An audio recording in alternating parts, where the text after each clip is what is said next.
El alcalde de Portobelo, Jorge Maldonado, fue asesinado a tiros por 2 sicarios en moto. Es el segundo alcalde acribillado en 48 horas. La minería ilegal, que según inteligencia militar y policial es controlada por el grupo criminal Los Lobos, mueve $1 millón al mes en el cantón Ponce Enríquez, cuyo alcalde fue asesinado la noche del miércoles. Desde anoche llueve en el país y así continuará hasta el domingo, provocando un ligero alivio en los caudales de las hidroeléctricas. La presentación de testigos de la Fiscalía en el juicio contra Carlos Pollitt en la Corte de Florida terminó y ahora es el turno de la defensa del excontralor. Desde el mediodía de este viernes rige la ley seca y el silencio electoral a vísperas de la consulta popular del domingo, y aquellos que la infrinjan pagarán $230. Se mantiene la tensión en Medio Oriente. Las Fuerzas Armadas de Irán interceptaron y destruyeron 3 drones dirigidos hacia la ciudad de Isfahán. Israel no reconoce la autoría del ataque.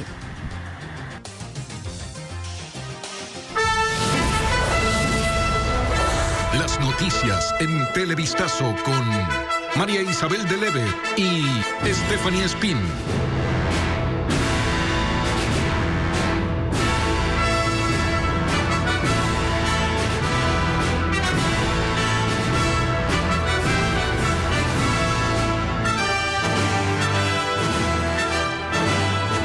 ¿Qué tal, amigos? Bienvenidos a esta emisión de Televistazo, un viernes marcado por la violencia. Hola, Steffi. Hola, Marisabel y amigos. Esta mañana otro alcalde fue asesinado.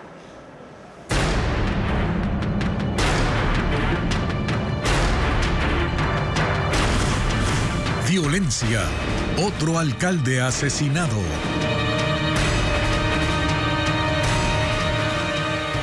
Jorge Maldonado, alcalde del cantón Portobelo en El Oro, murió a tiros esta mañana. Se dirigía a supervisar unos trabajos municipales cuando fue interceptado por sicarios que acabaron con su vida.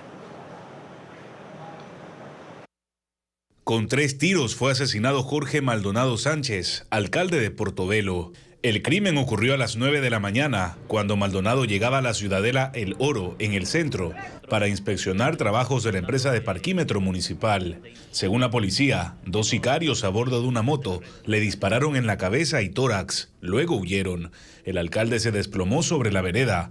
Los funcionarios que lo acompañaban lo trasladaron en una camioneta hasta un hospital del IES, donde se confirmó su muerte.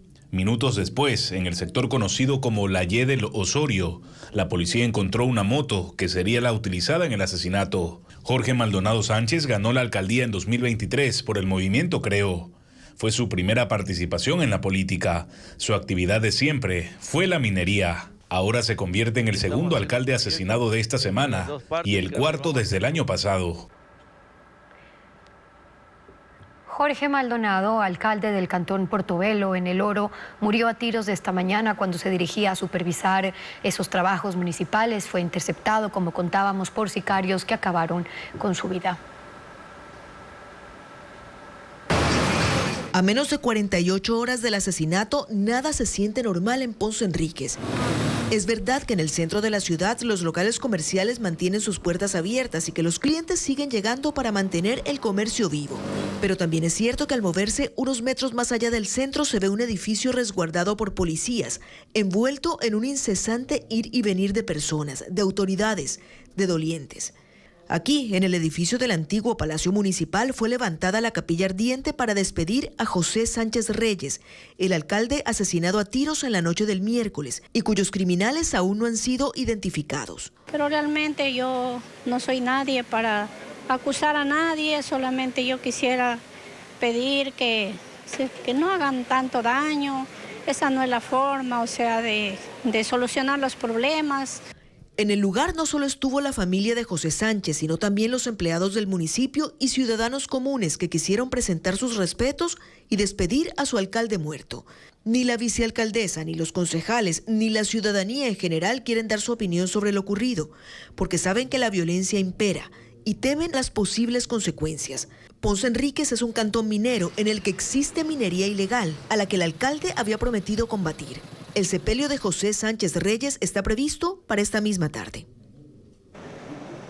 Y según inteligencia militar y policial, en el cantón Camilo Ponce Enríquez opera la organización terrorista Los Lobos. Las investigaciones determinan que esta banda genera un promedio de $1 millón al mes, producto de actividades delictivas.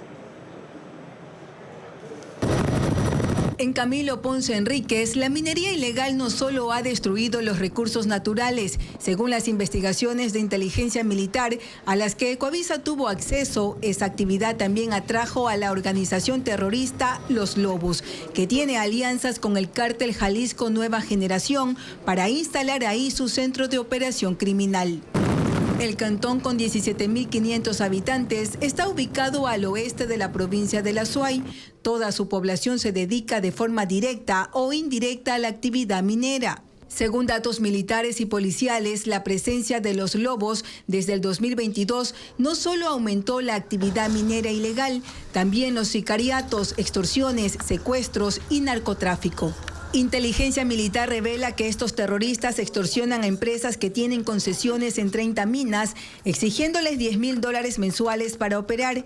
Además, controlan directamente otras 20 minas. Según los agentes, obligaron a los dueños a dejarlas por medio de amenazas y asesinatos a familiares o trabajadores, cosas que no fueron denunciadas ante la Fiscalía por miedo. Un cálculo de los investigadores indica que la economía criminal mueve cerca de $1 millón al mes en Ponce Enríquez. El sábado 30 de marzo de 2024, en un operativo conjunto, fue capturado en el cantón Ponce Enríquez el cabecilla de Los Lobos, Vicente Sosa, alias Comandante Vicente, quien tenía difusión roja por parte de la Interpol. Dirigía las operaciones de minería ilegal y cobro de vacunas en esta zona del Austro y parte de Zamora Chinchipe. Ahora la mafia busca su reemplazo. La estructura criminal a quien se le atribuye el crimen del alcalde la noche del miércoles también se dedica al tráfico de armas y explosivos desde Perú. El gobierno publicó una lista de 85 personas identificadas por el bloque de seguridad como las más peligrosas del país. Y allí constan 11 cabecillas de organizaciones vinculadas al narcotráfico, 2 de México y Colombia, ahora considerados objetivo militar. Paul Romero con el informe. El gobierno hizo pública una lista de los objetivos militares del bloque de seguridad. Son 11 cabecillas divididos en 3 niveles. En el primero constan Ismael Zambada, alias El Mayo, jefe del cártel mexicano Sinaloa, y Giovanni Rojas, alias Araña, del grupo disidente de las FARC, Comandos de la Frontera, que opera en Putumayo, Colombia. ¿Por qué 2 jefes de cárteles internacionales figuran como objetivos militares en Ecuador? Esa decisión fue tomada este jueves por el Gabinete de Seguridad. El presidente Daniel Noboa dio la razón antes de que se publiquen los nombres, pero sin dar detalles. Nadie ha tenido la valentía de decir sus nombres ni su ubicación, sino que se han enfocado en capos menores y echarle la culpa todo a capos menores. Pero las estructuras son muy grandes y son muy fuertes y son transnacionales. Y se puede ver que inclusive hay gobiernos que ayudan y cooperan con estas estructuras criminales transnacionales. En el segundo nivel están 5 cabecillas de grupos delincuenciales. En el tercer nivel, otros 4, entre ellos Adolfo Macías, alias Fito, de Los Choneros, quien escapó en diciembre de la cárcel regional de Guayaquil. Los demás aparecen como los criminales más buscados del país, divididos por organización delincuencial. 10 de los Fatales, 10 de los Águilas, 10 de los Lobos, 10 de los Lagartos, 8 Chone Killers y 7 Latin King. En total, considerados como terroristas, narcotraficantes y cabecillas de las organizaciones criminales, suman 85 objetivos del bloque de seguridad. Sin embargo, la lista tiene inconsistencias. En ella aparecen 3 delincuentes que ya están presos. Carlos Angulo, alias Invisible, acusado de ordenar el asesinato del ex candidato presidencial Fernando Villavicencio. Luis Arboleda, alias Gordo Luis. Álvaro Montaño, alias Palanqueta. Durante el estado de excepción, los 3 fueron trasladados a la cárcel de máxima seguridad La Roca.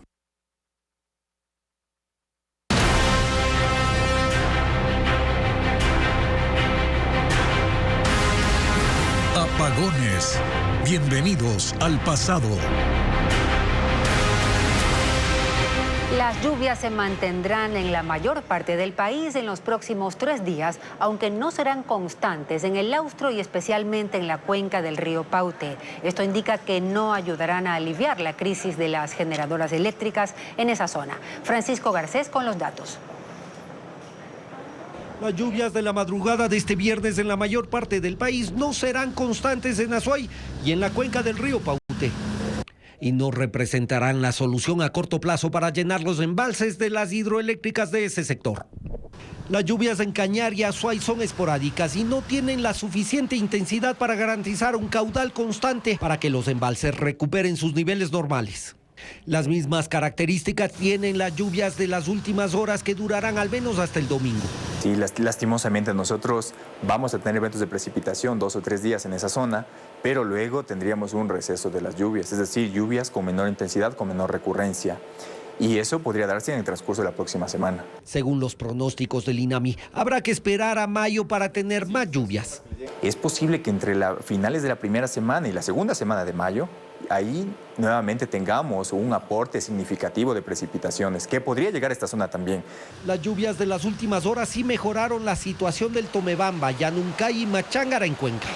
Falta saber si el efecto se extenderá al Tarqui, que hasta este viernes está bajo sus niveles mínimos. Diferente es la situación en Tungurahua y Pastaza. Allí están las hidroeléctricas San Francisco y Agoyán. Las lluvias son más constantes y de mediana intensidad y el río Pastaza permite que estas generadoras produzcan casi el 10% de la hidroelectricidad del país. La misma característica tienen las lluvias de las estribaciones de la cordillera oriental que beneficiarán en los próximos días a Coca-Codo Sinclair. El río Coca aún tiene caudales más bajos de lo habitual y por eso esa hidroeléctrica solo produce 600 megavatios de los 1.500 de toda su capacidad. Las últimas lluvias en el Austro no fueron suficientes para que la central Mazar, entre Azuay y Cañar, reinicie sus operaciones. Los registros indican un ligero aumento de agua en los embalses y en los caudales de ingreso de las 3 centrales que conforman el complejo Paute. Diego Puente con los detalles. Aunque hubo lluvias en el Austro, el nivel es insuficiente para aumentar la generación eléctrica en el sistema hidroeléctrico Paute, conformado por las centrales Mazar, Molino y Sopladora. A las 11 de la mañana de este viernes, el caudal de ingreso al embalse de Mazar, el más grande del país, alcanzó 117 metros cúbicos por segundo, casi 4 veces más que los 31 metros cúbicos registrados la noche anterior. El embalse, que el jueves se veía así, con poca agua y orillas descubiertas, prueba innegable de la drástica disminución de su cota por la sequía, hoy tuvo un incremento y alcanzó 2.108 metros sobre el nivel del mar, 7 metros por debajo del mínimo necesario para generar. Mazar sigue sin funcionar desde el 16 de abril. Molino y Sopladora permanecieron hoy sin producir desde las 5 hasta las 7 de la mañana, pero desde entonces aportaron al sistema. Molino con 581 megavatios por hora, 302 megavatios menos que a inicios de abril. Y Sopladora con 336 megavatios por hora, 116 megavatios menos que a inicios de mes. Las lluvias ayudaron a mejorar los caudales de ingreso y el nivel de los embalses. Sin embargo, los técnicos indican que se requieren al menos 14 días de precipitaciones constantes para recuperar sus niveles de generación. Y para conocer los horarios de los cortes de electricidad en todas las provincias, pueden ingresar mediante el código QR que aparece ahora en su pantalla al sitio web ecuavisa.com y allí también encuentran todas las noticias relacionadas con la situación energética en Ecuador. Las Fuerzas Armadas de Irán interceptaron 3 drones dirigidos hacia la ciudad de Isfahán. Los artefactos fueron destruidos antes de caer. Israel no ha reconocido la autoría del lanzamiento, pero analistas y políticos dicen que se trata de una respuesta y advertencia después de que la República Islámica disparó drones y misiles contra Israel el pasado fin de semana. El incidente mantiene elevadas las tensiones en Medio Oriente. 3 drones volaron anoche sobre territorio iraní. Ocurrió en la ciudad de Isfahán, ubicada a 355 kilómetros al sur de Teherán, la capital.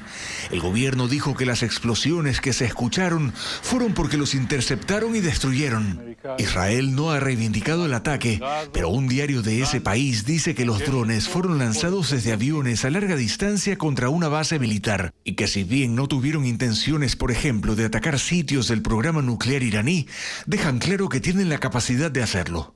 Irán reporta que no hay daños y ha evitado mencionar a Israel, al punto que en el discurso de hoy el presidente Ebrahim Raisi omitió hacer referencias al incidente. Estados Unidos, aliados de Israel, asegura que se mantiene al margen de cualquier ataque, y en la reunión de ministros de Exteriores del G7 en Italia, el secretario de Estado Antony Blinken dijo: Estados Unidos no ha estado involucrado en ninguna operación ofensiva.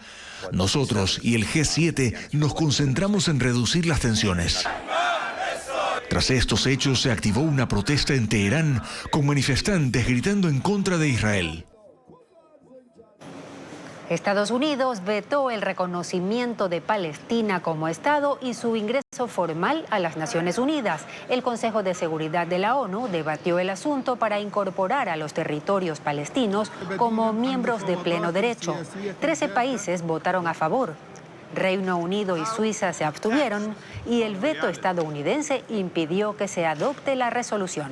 Estados Unidos ha vetado 40 veces la posibilidad de reconocimiento de un Estado palestino.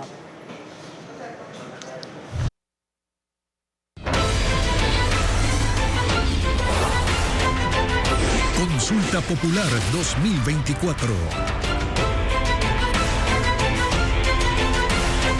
Desde este viernes rigen la ley seca y el silencio electoral en vísperas de la consulta popular del domingo. Diego Cuenca describe las prohibiciones vigentes y cuáles son las multas. Antes de ir a votar el domingo, hay que tener en cuenta que empezó a regir la ley seca. Según el Código de la Democracia, está prohibido distribuir, vender y consumir bebidas alcohólicas 36 horas antes y 12 horas después de la jornada electoral. Quienes infrinjan la norma tienen que pagar una multa de $230. Las intendencias de policía realizarán operativos de control en locales comerciales. Si una persona está ebria o bebiendo en la vía pública, será detenida. Además, quienes no acudan a votar tienen que pagar $46 de multa. Si un miembro de la Junta Receptora del Voto no asiste, el monto será de $69. Y si abandona el recinto, la sanción será desde $4.600 hasta $9.200. A pesar de la suspensión de la jornada laboral, ese viernes el Registro Civil habilitó sus agencias a escala nacional para emitir cédulas desde las 8 de la mañana hasta las 6 de la tarde. Para este sábado y domingo atenderán desde las 8 de la mañana hasta las 2 de la tarde, únicamente para ese trámite. El Consejo Nacional Electoral recomienda que las personas no porten bolsos de mano ni mochilas. Si lo hacen, serán revisadas por militares. Deben evitar llevar alimentos y niños. Además, desde las 0 horas de ese viernes está prohibido hacer proselitismo afuera o dentro de los recintos. Quienes no respeten el silencio electoral deberán pagar una multa de $230. 609 personas con discapacidad participaron en la segunda jornada electoral, el voto en casa. Además, inició la distribución del material para la consulta popular a los 4.322 recintos del país. Informa Adriana Bermeo.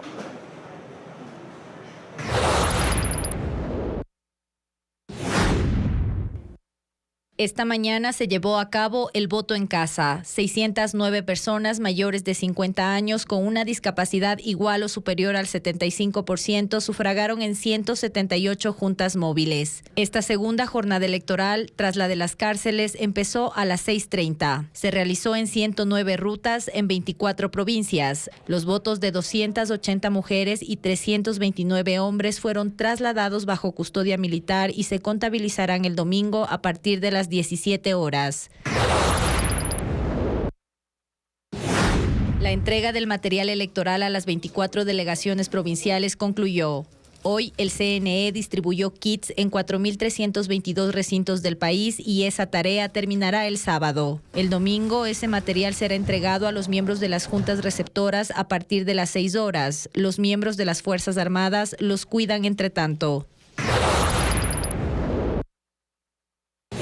39 49.000 militares y 57.082 policías encargados de la seguridad durante la consulta popular ya están en las zonas asignadas. Contarán con el respaldo del Sistema Integrado de Seguridad del ECU 911, que dispone de 1.147 cámaras. Esta central trabajará en coordinación con 20 instituciones para ejecutar el plan para la atención de emergencias. El CNE realizó la revisión y encerado del sistema informático de escrutinio y resultados. Se generaron códigos de seguridad y se verificó que las bases de datos estén vacías. Todo esto ante notario público, representantes de organizaciones políticas y veedores internacionales. El presidente Daniel Noboa es el ejecutor de una estrategia que lo coloca en el centro de una gestión que tiene en la reelección su objetivo final. Pero antes de eso debe superar una consulta popular que se advierte como bisagra en el tablero político nacional. El presidente de la República construye el terreno sobre el que pisa. Está sobre el escenario que levantó y en el que se mueve con la comodidad propia de quien sabe cuáles van a ser sus próximas 2 jugadas. Daniel Noboa ha diseñado una sola estrategia que le sirve para todo y, siguiendo esos derroteros, apunta a ganar la consulta al tiempo que se deshace de sus ex aliados devenidos en opositores y va eliminando contrincantes de cara a las próximas presidenciales en las que tiene fija la mirada. Como a sus 5 meses de gestión no tiene mucho para mostrar, gobierna con golpes de efecto. Noboa no ha parado de hacer campaña desde que llegó y las campañas desgastan, pero más se han desgastado sus adversarios, marcados a hierro ardiente por sus conductas mafiosas. En el tablero de la política, el único actor que se mueve coordinadamente es el presidente de la República. Los otros son reactivos. Y ahí está el correísmo devenido en opositor, cuando antes no se atrevía a tocar siquiera la gestión de Noboa. Allí está, tratando de reinventarse, de encontrar un guión que le resulte sostenible y productivo. Pero la batuta, esa la lleva el presidente, y la ha manejado con cierta maestría, generando agendas que lo proyectan, la de seguridad, la de la consulta, que de llegar a ganarla le dará un nuevo elemento de presión sobre la Asamblea, una ascendencia sobre el legislativo que tendrá que terminar haciendo lo que el pueblo decida, que es a final de cuentas lo que él ha propuesto. Hoy Noboa se juega un referéndum personal, que si es derrota le permitirá abrir un paraguas para victimizar su gestión, que si es triunfo lo terminará de montar sobre la ola y marcará el inicio de su campaña de reelección para irse de largo.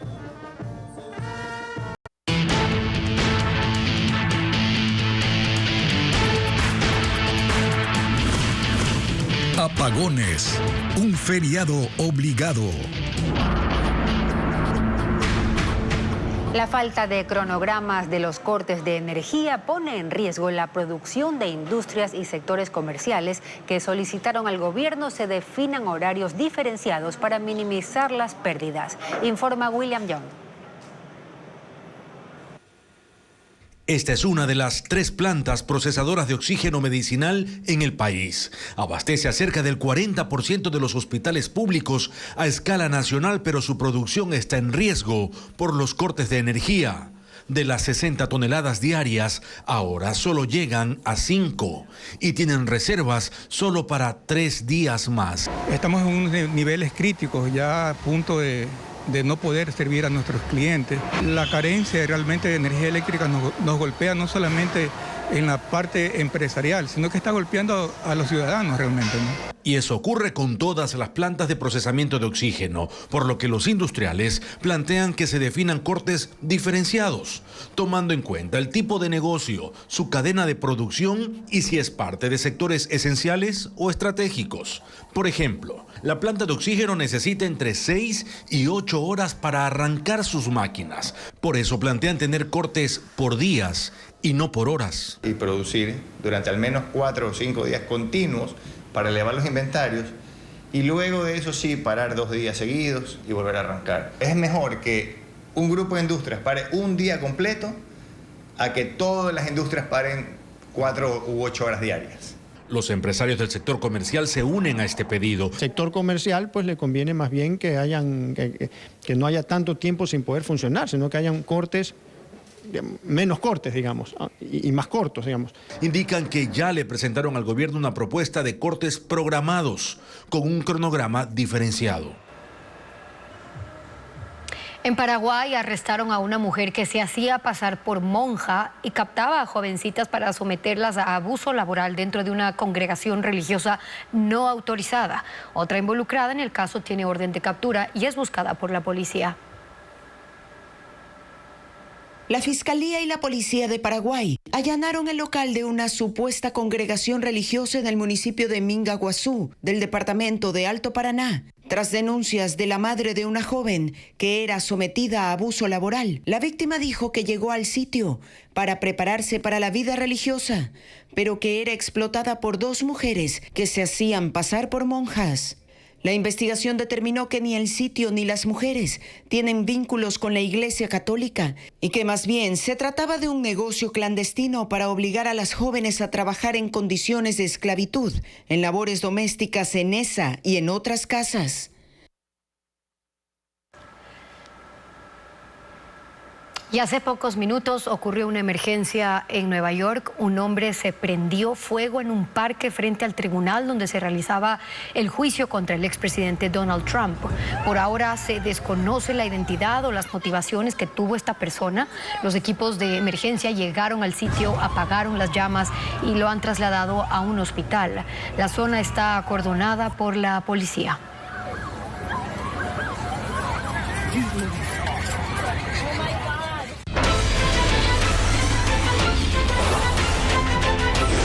Consulta Popular 2024.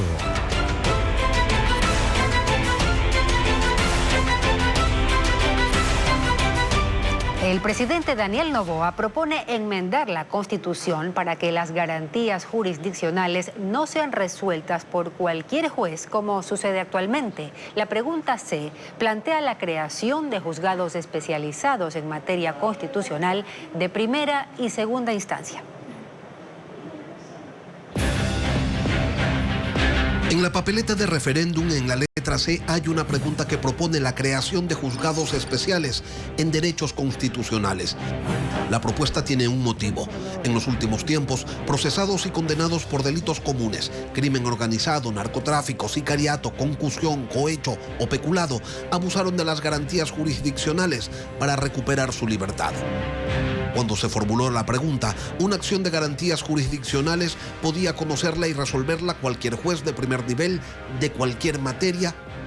Por ello, hasta narcotraficantes solicitaban, por ejemplo, habeas corpus ante jueces de la niñez o de tránsito.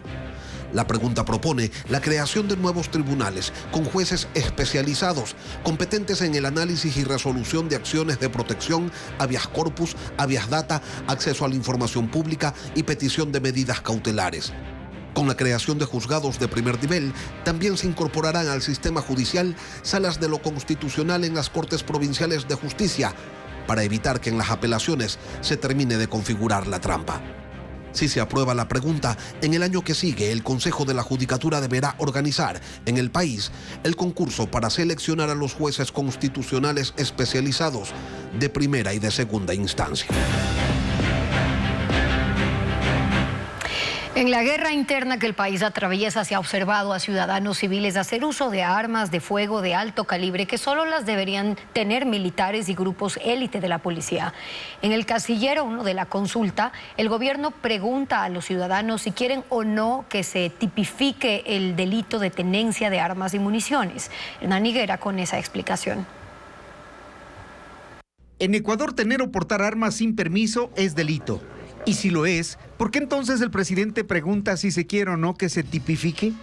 Lo que se plantea en el casillero I de la consulta popular es una reforma específica para que el Código Integral Penal sancione a quienes usan armas de guerra como la de los militares o las de los policías. Armas de guerra son, por ejemplo, pistolas superiores a calibre 9 milímetros, armas automáticas, fusiles, granadas, cohetes, armas con miras o silenciadores que son de uso militar. Armas de uso policial se consideran, en cambio, revólveres hasta calibre 38 y pistolas, ametralladoras y subametralladoras hasta 9 milímetros. Pero la delincuencia ha mostrado que tiene ese tipo de armamento ya hasta de mayor calibre. Ni la pregunta ni el anexo establece la sanción penal para los civiles que tengan y porten ilegalmente armas y material de guerra. Eso lo definirá el presidente y la Asamblea si gana el sí. Si la pregunta se aprueba, la reforma no afectará a las personas que ya tienen permisos emitidos por el Comando Conjunto, siempre que las armas estén dentro de los límites de no ser armas de guerra.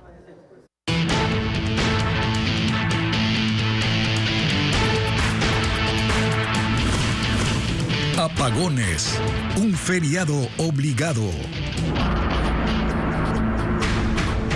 La falta de cronogramas de los cortes de energía pone en riesgo la producción de industrias y sectores comerciales que solicitaron al gobierno se definan horarios diferenciados para minimizar las pérdidas, informa William Young.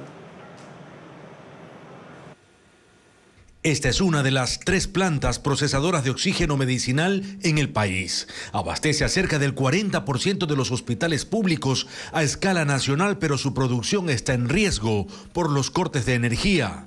De las 60 toneladas diarias, ahora solo llegan a 5 y tienen reservas solo para 3 días más. Estamos en unos niveles críticos, ya a punto de no poder servir a nuestros clientes. La carencia realmente de energía eléctrica nos golpea no solamente en la parte empresarial, sino que está golpeando a los ciudadanos realmente, ¿no? Y eso ocurre con todas las plantas de procesamiento de oxígeno, por lo que los industriales plantean que se definan cortes diferenciados, tomando en cuenta el tipo de negocio, su cadena de producción y si es parte de sectores esenciales o estratégicos.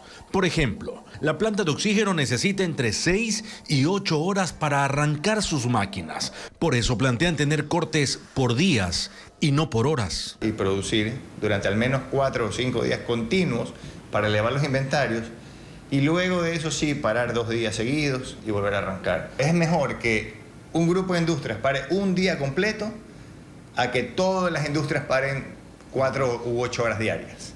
Los empresarios del sector comercial se unen a este pedido. Al sector comercial pues le conviene más bien que no haya tanto tiempo sin poder funcionar, sino que hayan cortes, menos cortes, digamos, y más cortos, digamos. Indican que ya le presentaron al gobierno una propuesta de cortes programados con un cronograma diferenciado. En Paraguay arrestaron a una mujer que se hacía pasar por monja y captaba a jovencitas para someterlas a abuso laboral dentro de una congregación religiosa no autorizada. Otra involucrada en el caso tiene orden de captura y es buscada por la policía. La Fiscalía y la Policía de Paraguay allanaron el local de una supuesta congregación religiosa en el municipio de Minga Guazú, del departamento de Alto Paraná, tras denuncias de la madre de una joven que era sometida a abuso laboral. La víctima dijo que llegó al sitio para prepararse para la vida religiosa, pero que era explotada por 2 mujeres que se hacían pasar por monjas. La investigación determinó que ni el sitio ni las mujeres tienen vínculos con la Iglesia Católica y que más bien se trataba de un negocio clandestino para obligar a las jóvenes a trabajar en condiciones de esclavitud, en labores domésticas en esa y en otras casas.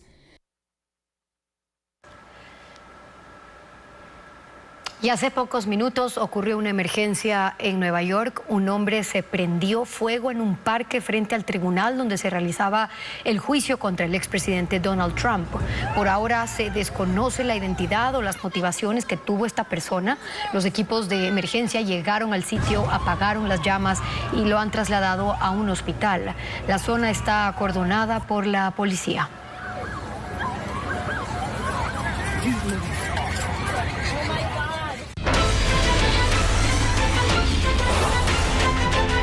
Consulta Popular 2024.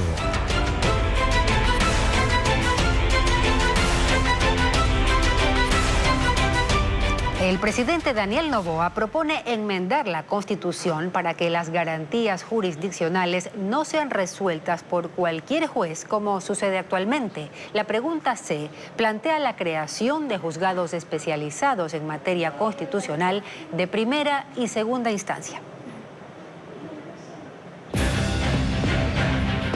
En la papeleta de referéndum en la letra letra C hay una pregunta que propone la creación de juzgados especiales en derechos constitucionales.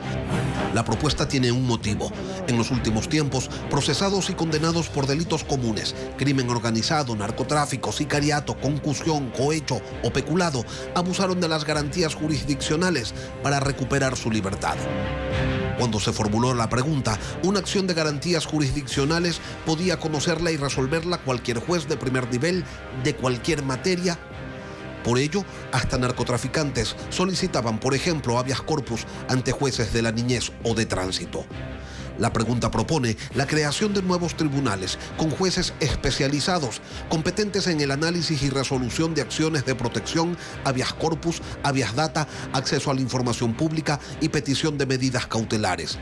Con la creación de juzgados de primer nivel, también se incorporarán al sistema judicial salas de lo constitucional en las Cortes Provinciales de Justicia, para evitar que en las apelaciones se termine de configurar la trampa.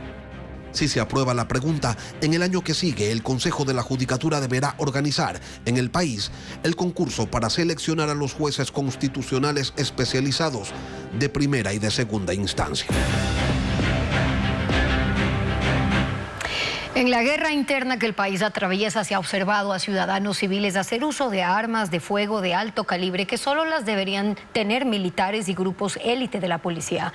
En el casillero 1 de la consulta, el gobierno pregunta a los ciudadanos si quieren o no que se tipifique el delito de tenencia de armas y municiones. Hernán Higuera con esa explicación.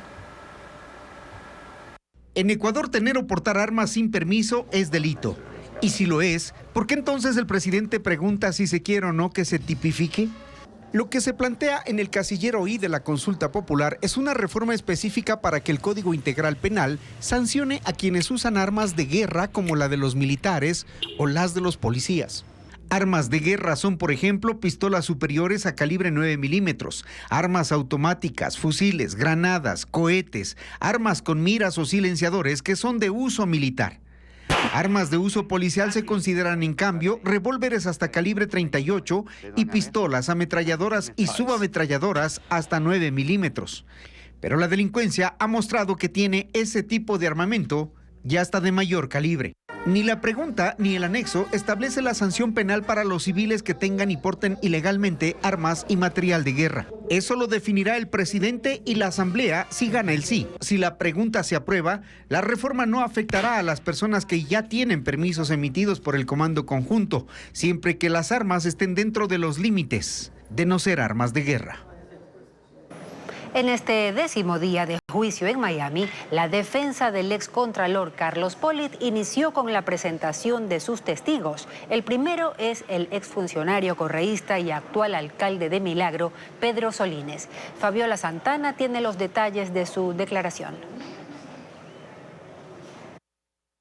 La Fiscalía de Estados Unidos concluyó la presentación de sus testigos en el juicio al excontralor Carlos Pollitt por lavado de dinero. En 9 días presentó los testimonios de 14 exfuncionarios de Odebrecht, exempresarios, extrabajadores de Pollitt y a un exfuncionario de Ecuador, que detallaron cómo fue la trama de sobornos del excontralor con Odebrecht y Seguros Sucre. Otros 5 testigos no se presentaron, entre ellos el empresario Roberto Isaías, Ángela Palmeira de Odebrecht y expertos.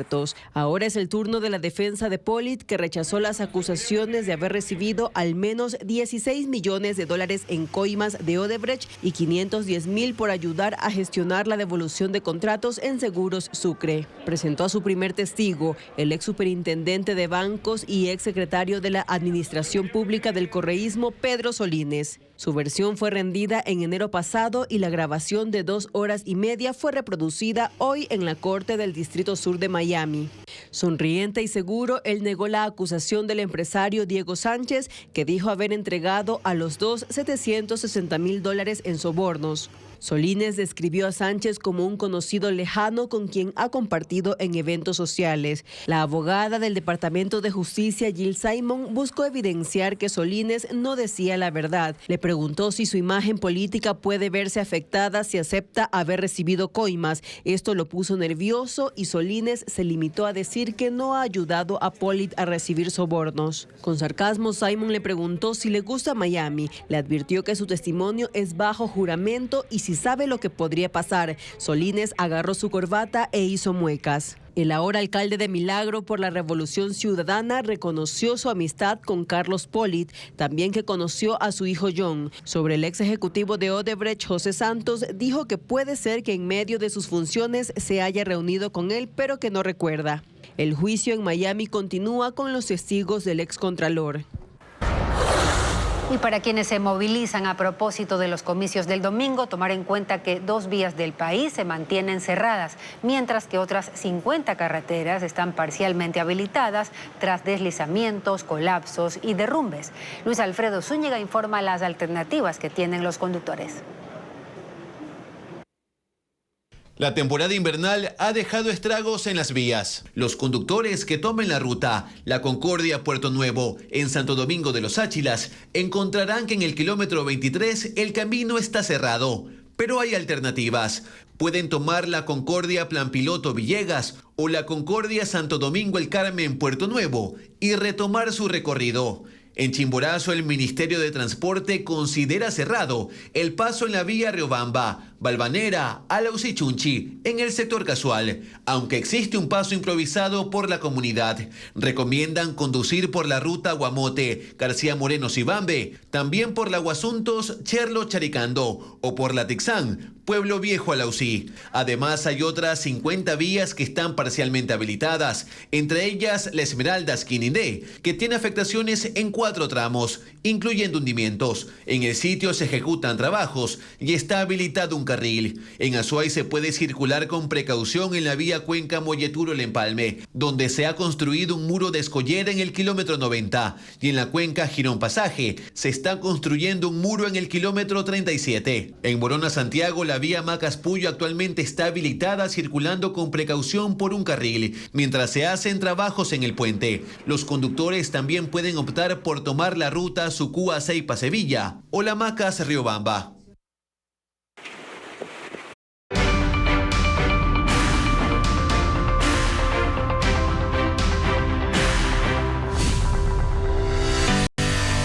En Ecuador se registran más nacimientos por cesárea. Sin embargo, médicos hacen recomendaciones para que la decisión que tomen las mujeres sea mejor informada sobre las consecuencias.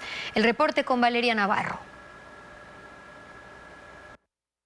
Un cambio cultural ocurre en el país con respecto al nacimiento de niños. Las mujeres están recurriendo a las cesáreas, sobre todo porque pueden fijar la fecha de nacimiento y evitar dolores. El 88% de mujeres que se atienden en el sector privado optan por la cesárea, mientras que en el sector público solo es el 37%.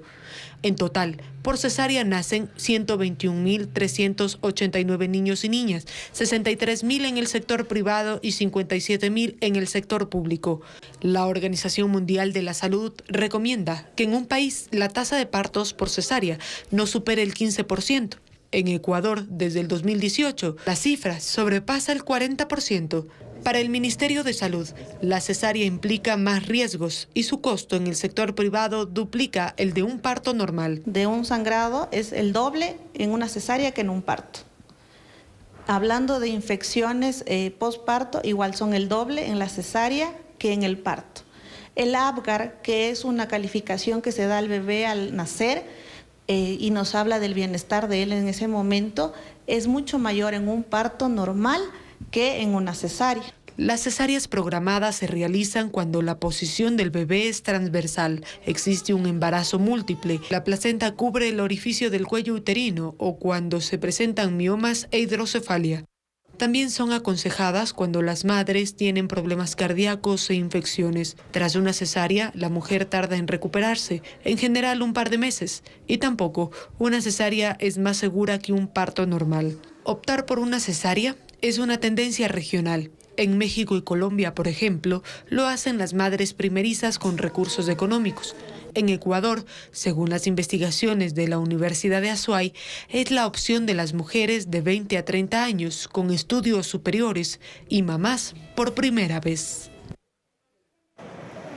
El refugio de vida silvestre Pacoche, con 31.000 hectáreas, abarca un paisaje diverso que va desde el bosque húmedo hasta el área marina. Sus senderos están llenos de vida, con 228 especies de aves y una exuberante vegetación.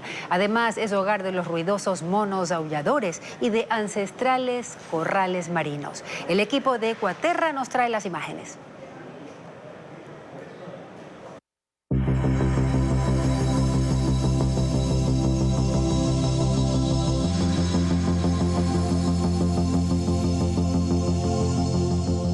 Pacoche emerge como un oasis en la costa ecuatoriana. Es uno de los últimos bosques semiseco tropical de la región.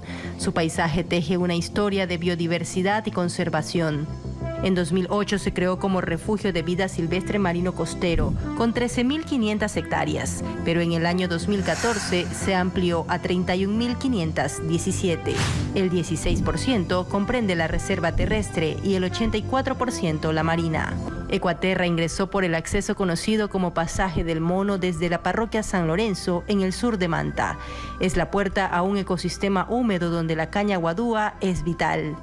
Sus ramificaciones riegan el bosque incesantemente, creando un efecto de lluvia.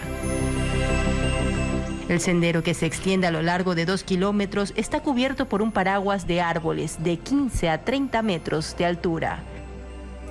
El guarumo, de raíces protuberantes, guarida de las hormigas obreras, es uno de los más antiguos. Hay que moverse con cautela para avistar al mirlo y trogón ecuatoriano. El tucán de Saison, de pico blanquecino, el búho de anteojos, el gavilán colicorto y el pinzón azafranado son parte de 228 especies de aves. 38 son endémicas. Esta reserva forma parte del sistema de colinas del Cabo San Lorenzo y abarca espacios semisecos donde cientos de plantas como el mate, palo santo o la toquilla pierden sus hojas parcial o totalmente. En el corazón de Pacoche, los gruñidos anuncian el ingreso al territorio de los monos aulladores. El macho grita fuerte para guiar a la manada de hasta 30 miembros. Se deslizan por la copa de los árboles de higuerón, su fruto favorito. Allí descansan de forma intermitente con sus crías. En el 2016 se hizo un estudio y había un promedio de 617 monos. Hasta la presente, entre los monitoreos que se realizan, pues los monos aulladores han aumentado. Se estima que pasen más de los 800 monos, ¿no? En el sector Puente de Madera, un riachuelo nace desde las colinas y fluye hacia el interior de la provincia, hacia los ríos Cañas y los Napos. En su orilla se ven ranas nodrizas de machalilla y arañas que se esconden entre las rocas. Al extremo oeste de la reserva, el bosque húmedo converge con el área marina. El punto más cercano es el poblado de Lihuiqui, donde hay corrales marinos distribuidos en 5 kilómetros de la playa. Albergan a pulpos, estrellas y arañas de mar. Estas estructuras datan de más de 4.000 años y se atribuye su uso a los pueblos de las culturas Machalilla, Chorrera y Manteña Huancavilca. Trabajaron la piedra tanto arenisca como volcánica, las pulieron y la colocaron en forma de semicírculo para hacer un tema de un sistema de pesca ancestral. Entonces, cuando sube la marea, ingresa el pulpo, el molusco, crustáceos, peces, y cuando se retira quedan todo atrapados. Son 13 kilómetros de playas arenosas y rocosas. Para explorar este refugio se necesita autorización y estar acompañado por uno de los 9 guardaparques. Ellos son la primera línea de defensa contra la tala y la quema que amenaza la reserva. Pacoche proviene de los vocablos pa, que significa lugar, y cocha, agua. Así la identificaron los aborígenes de la cultura manteña Huancavilca. Desde 2008 se ha reforzado el vínculo con la comunidad para preservar el área. 500 personas habitan allí y el 20% vive de la pesca artesanal. El resto del turismo, agricultura y comercio, que lejos de agredir la naturaleza, la preservan. Gracias por acompañarnos en esta emisión y recuerde que puede consultar en la página oficial del CNE su lugar de votación para este domingo. Estefi. Así es, María Isabel, y además en ecuavisa.com pueden revisar los horarios de atención del registro civil en caso de que necesite sacar su cédula. Más noticias a las 19 horas. Que tengan una buena tarde.